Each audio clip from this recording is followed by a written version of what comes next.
So Microsoft is buying Activision Blizzard for $68.7 billion, which is a staggering sum. Of course, I mean, it's well worth it in terms of the IPs. I mean, here's the official, this is from the Xbox website.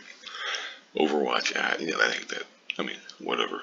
But Diablo, Call of Duty, World of Warcraft, Candy Crush, I mean, that's StarCraft too, but like those four in the middle right here, especially, I mean, obviously Call of Duty gets tons of sales every year, regardless of its quality, almost it seems. And Diablo, been a big name for quite a while. World of Warcraft, same deal, or same thing. Candy Crush is a huge moneymaker.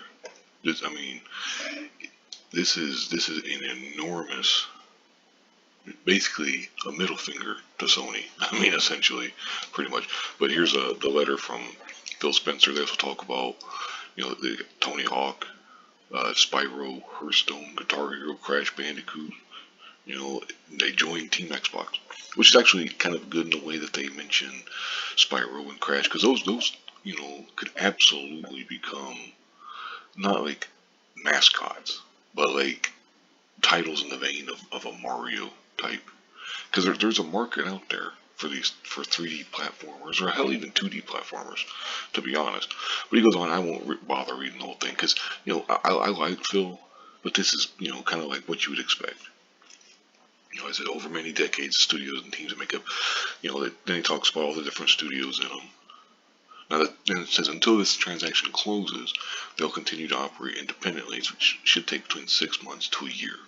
And it's fully possible that the government will try to get involved because it doesn't create a monopoly, but I mean it does create, a damn huge gulf between the studios that Microsoft has in other places. So because you would assume that Call of Duty will go Xbox exclusive and PC maybe. Well, I shouldn't say maybe. I'm sure they will, but as well as many other games.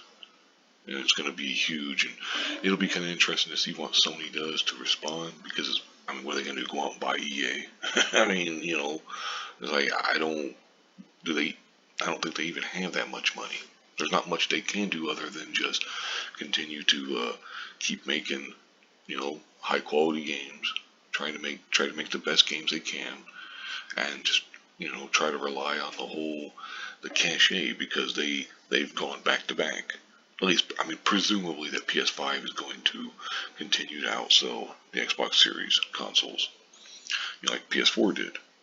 Outsold the Xbox One, but so I mean, we'll see. I mean, but this is huge, huge news. I mean, now of course we'll have to wait and see how it shakes out and stuff, how long it takes. Because they're gonna end up putting, all these games on Game Pass, which is, well then it's also like, are they going to increase the price of Game Pass?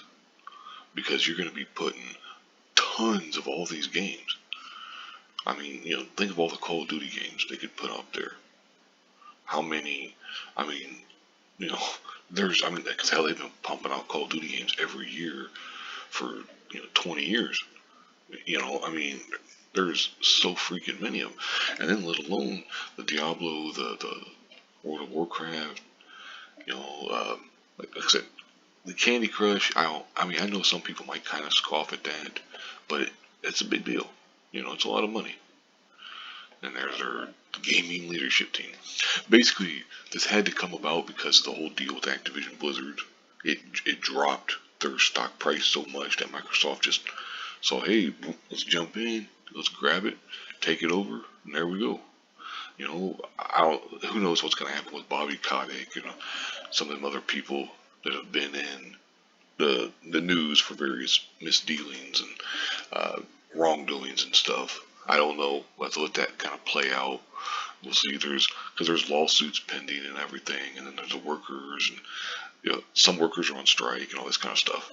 But basically, I just wanted to make a video real quick talk about that. This is enormous, and I don't think that this will affect the current generation all that much. Although Sony did lose a lot of market value yesterday when this news came out.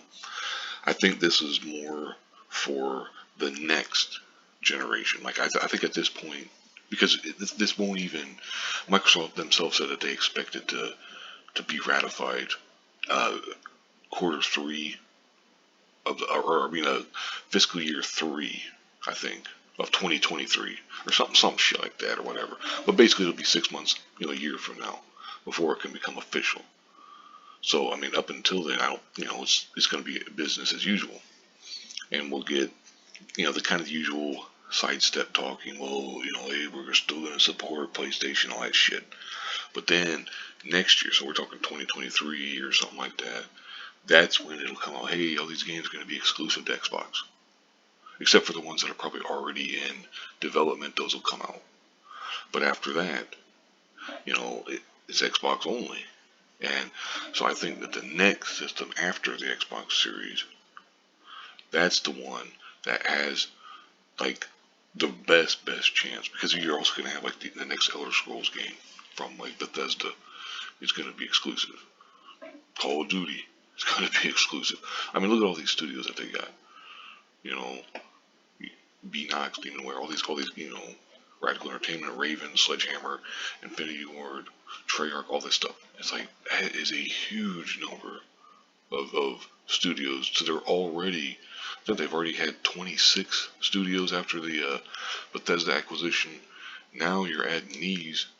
I mean, it is an enormous number. And again, just for almost just for Call of Duty alone. Because whether you like it or not, I'm not a huge fan of Call of Duty. I used to play the games. I've kind of fallen out of it because of various things. It's just because it's the same stuff every year. But it's a huge seller every year. Huge. So almost just for Call of Duty alone, this is worth it. Let alone the Candy Crush will be the one that makes a ton of money for them.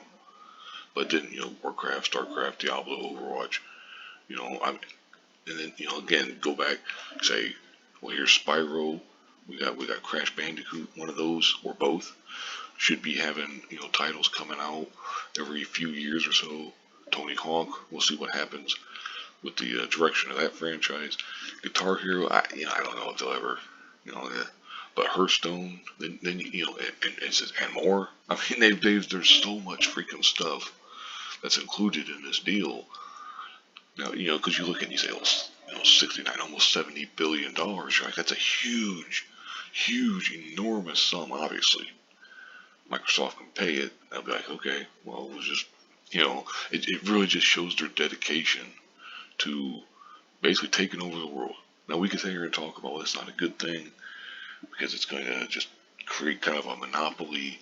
And it's like, well, I mean, it does seem like we're being pushed towards a future of every game's exclusive to one console. So if you want to play this game, you have to get this. Almost seems like the days of the widespread third-party releases. They're starting to shrink a lot. I mean, you still got your companies like your EA and your Ubisoft, but I mean, who knows? I mean, I'm pretty sure that Sony has probably already contacted EA and been like, hey, look, we can't buy you, but let's work together. I don't know, because it's like, for EA, what benefit would they see from that? But they might end up saying, hey, you know what? Maybe if Sony funds, maybe an exclusive Battlefield game or something like that. It's hard to say. Maybe a Titanfall, maybe, something from Respawn. I don't know. It depends. But at the same time, also, Sony has, IP that they could bring back. SOCOM, Warhawk. And we'll see what happens. I'll go ahead and wrap this up here, though. I've already gone for over 9 minutes. This is a wild, and it's just crazy, that Microsoft's doing this. It's going to change the face of the video game industry forever, basically. I mean, like I said, I'll go ahead and wrap this up here. Thank you very much for watching, and have a good one.